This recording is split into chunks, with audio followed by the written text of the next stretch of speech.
Psalmo 113. Mikafu Yehowa. O mi Yehowa ƒe dɔlawo. Mikafu Yehowa ƒe ŋkɔ. Woakafu Yehowa ƒe ŋkɔ tso fifia yi ɖe mavɔ me ke. Woakafu Yehowa ƒe ŋkɔ tso ɣeyiɣi si ɣe adze va se ɖe esi wòaɖo to ɖe afi si wòɖoa to ɖo.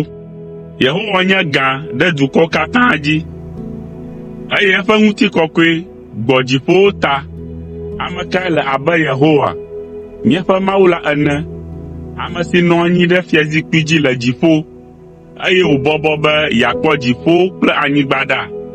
Efɔ ame dahe ɖe tsitre tso ke me, eye wòfɔ hiãtɔ ɖe dzi tso dzowɔ me, hetsɔ wo ɖo dumegãwo xa, woƒe dumegãwo xa, ame si na konɔ nɔ eƒe aƒe me, hekpɔa dzidzɔ abe viwo dada ene. Mikafu Yehowa.